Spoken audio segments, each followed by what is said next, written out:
Huwag yung kayong magkadisgrasyahan tayo niyan. Sinasabi ko madidisgrasya kayo. At madidisgrasya kayo.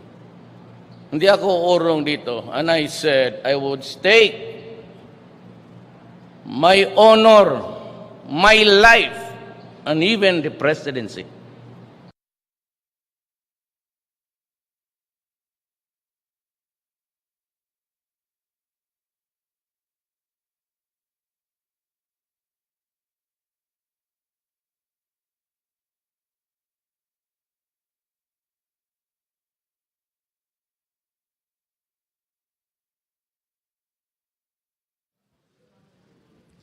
Okay, good afternoon again. Ay, nako, I'm glad to be here. Glad to be here. My first time in Malacañang press briefing. Ha? Ready when you are, tell me. Sino mag-ano ng questions? Okay. Okay. Okay, Jeb. Okay. So, in accord with the inauguration of Mindanao's largest wellness center, this gathering surely provides momentum because we are very much honored to have here with us the presidential spokesperson, Secretary Harry. Good afternoon, sir. And joining him is as our Mindanaoan, proud Mindanaoan, Senator Mig Zubiri. Thank you, guys. Okay. Thank you. Well, So- good afternoon. Are we on? We're on. Good afternoon, Philippines. Good afternoon, ladies and gentlemen of the Malacañang Press Corps and the local press corps. Good afternoon, Senator Migs Zubiri. This is our first ever palace briefing in Malaybalay, Bukidnon, and the occasion, as you know, is the inauguration of a privately financed and donated wellness center, the biggest in Mindanao, here in Malaybalay, Bukidnon. I'd like to thank, of course, Senator Migs Zubiri for making this event and this project possible, as well as the donor, Mr. Jose Co, who is the founder of Friends of the Philippines Foundation. No? Now, the foundation that built the center not only donated the money, but also invested time and energy in the design, quality, construction of the rehabilitation center, making this rehabilitation center not only the best in the Philippines, but also one of the best in Southeast Asia. Upon completion, the foundation will also donate 30 million pesos per year to support the operation of the rehab center. This rehab center not only provides rehabilitation facilities, but also provides skills training for drug addicts so that they can become productive members of society in the future. I believe this will be beneficial to the Filipino society and the Filipino people. On behalf of the Philippine government, I would like to express our gratitude to the Chinese government, driven by the support of the Chinese government given to the Philippine government's anti-drug campaign. The Chinese-funded Friends of the Philippines Foundation has made a major contribution to the Philippines anti-drug campaign. We would also like to thank Chinese President Xi Jinping. Under the leadership of President Xi and President Duterte, the relationship between the Philippines and China has now entered the best level in history and will continue to be even better. Now, since this is Friday, no? It's unusual that we're having a press briefing on Friday, but because I was on leave yesterday, we're having the press briefing this afternoon, no? Good news, Filipino micro, small, and medium entrepreneurs will now be able to explore other business opportunities and showcase their competitiveness in small businesses. According to the Department of Finance, the Development Bank of the Philippines granted a 13 billion worth of loans as of June 2018, which is expected to provide financial support to our medium and small-scale industries. No? At the same time, entrepreneurs can also avail of financial advisory services by the DBP for free. In addition, the DBP, in partnership with microfinance institutions and cooperatives, will soon open additional lending centers which can be closer and accessible to its clients.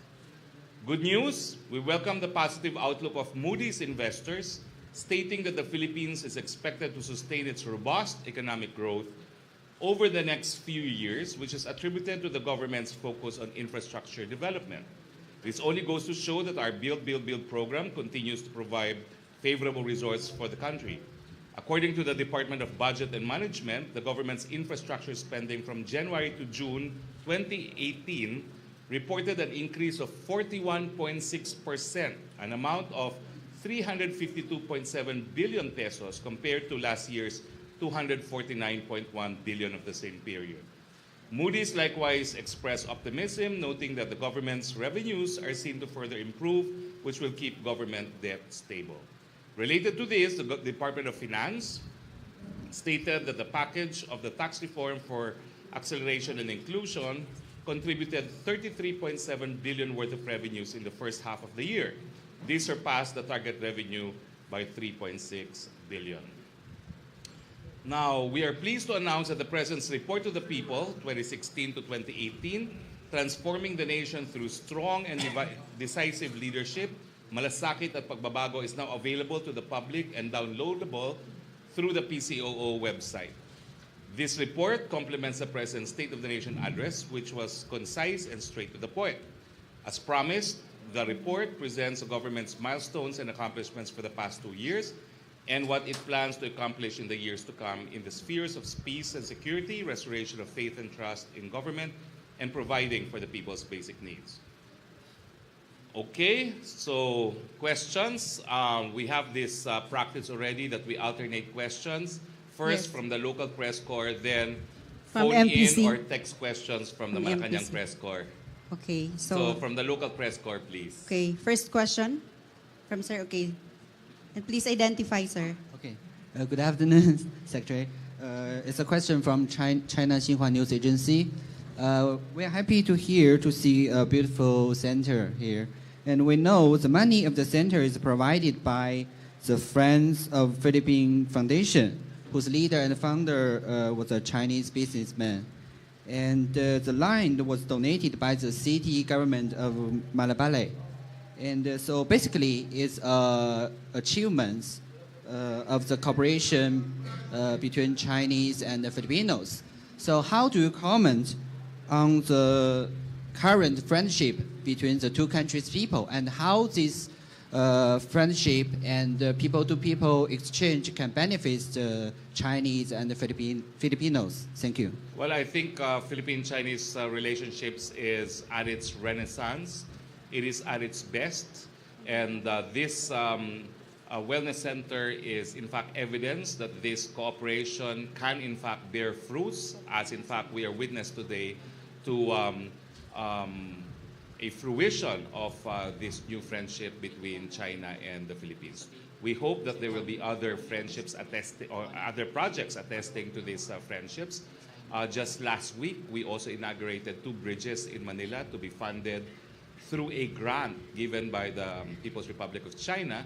That's further evidence of this renewed friendship between the two countries. So we're very happy that we have this newfound cooperation that has resulted in collaborative undertakings from bridges to rehab facilities. Okay, Secretary, thank you. Okay, sir. We have a question here, Secretary, from Joseph Morong from Malacañang Press Corps. How much is the budget for the federalism campaign and the breakdown of the budget? When will it start? And then question number 2, on China, why 60-40 in joint exploration or exploitation? Well, what I know, Joseph, is the consultative committee had a leftover budget of around 50 million pesos. They're finding a way to be able to spend this sum of money for dissemination on the work product of the consultative committee. And if I'm not mistaken, there was a further 40 million, I think, from the DILG's budget allotted for dissemination activities. But of the 40 million, 10 million will be turned over to the PCOO for the production of materials. No? Now, why 60-40 on the joint exploration? Because we're following the specific provision in the Constitution, no? That foreigners can participate on a 60-40 basis, meaning 60% Filipino and 40% foreign-owned. Okay, next question from Northern Mindanao. From Pia of ABS-CBN. Hi, Hi, sir. Tia. You're here again? Yes, nakaabot, sir. Sir, regarding the dismissal order of the palace kay Odo Corandam, what's the expectation of the palace to the new ombudsman as far as the implementation of the dismissal order is concerned? I think it's very clear that the dismissal order is founded on both facts and law, and that if former Deputy Ombudsman Karangdang disagrees with it, then he can avail of judicial review. No? But meanwhile, it's immediately executory. And we would want to see that the order be implemented immediately as soon as the new ombudsman takes his oath. Sir, aside from the legality of the decision, there are also questions on whether it is ethical for the president to fire the very person that has investigated him. And also the timing of yung paglabas po ng decision, because it seems that the palace daw has just awaited the retirement of Ombudsman Conchita Carpe Morales before releasing the order. I think the decision itself will answer your query. It is based solely on facts and the law. Clearly, he violated the Anti-Money Laundering Act himself when he made public certain documents which was later on confirmed by AMLAC not to be accurate. No? So it was really chismis on a matter that should have been handled on a confidential basis. And I think that merits the order of dismissal. No? Now, is it unethical? I think it was unethical for Karandang to have used his office for political reasons, because that's clearly what motivated him to use unverified information from the AMLAC in a manner that is contrary to law. Last na lang, sir. You said it's immediately executory. I understand di pa nagsisimula si Justice Martinez. Who will execute the order, sir? Well, as far as I know, it is the OP that should also implement that, but we leave it to the incoming ombudsman how it will be implemented. We will give him the opportunity to implement that. No? Normally, it's the office of the president that implements decisions, like in the ERC, no? For presidential appointees. No? But we will await Ombudsman Martirez' assumption into his new office, and we would hope that the decision be executed as soon as possible. Thank you, sir. Okay, Pia. Here's a question from Malacañang Press Corps, from Virgil Lopez. Sir, China has suggested military exercises and energy exploration with Southeast Asian nations in the South China Sea, but insists on outside countries being excluded, including the United States. What is the palace reaction to this? Well, that's a manifestation of intent as far as China is concerned. I'm sure defense authorities will study the matter seriously. We find nothing objectionable to the fact that China would want to exclude non-Asians from the military exercise. I think the contemplation of Chinese authorities is to have military cooperation amongst neighbors. So of course, the United States is 10,000 miles away. No? So if the intention is to build stronger relations between military forces who are neighbors, then the United States would really be out of place. Okay. Thank you, Secretary. Next question is from Bukidnon Press Club, Sir Rudy Tahima Cruz. It's about the Lamitan bombing, Secretary. The ISIS claim that those who died there were their own, implying that suicide bombers are now in the country. Your opinion, sir? Well, I would not jump to any conclusion. So far, we know that there has been a local cleric who has been ordered arrested. We know that it exploded in a vehicle and that it killed both passengers and those manning the checkpoint. No? I still have to get a final investigation report from law enforcement agencies. We are still not verifying that this was an ISIS attack. Authorities are still investigating. It's very easy to claim credit for an attack, but we're not concluding anything yet because investigation has just started. And I think it's authorities deserve praise for their early action leading to the arrest of one personality who may be involved in the bombing. No? So for now, I ask the public to cease and desist from making any speculation, and let's await for the final investigation report from law enforcement agencies. Okay, sir. Any follow-up? Okay. Here's a question from Malacañang Press Corps from Virgil Lopez. Senator Lacson said yesterday that charter change is just waiting to be cremated in the Senate due to lack of support. He also said that he would agree to a constituent assembly if only the economic provisions will be reviewed and amended. How will the palace convince the Senate to support charter change?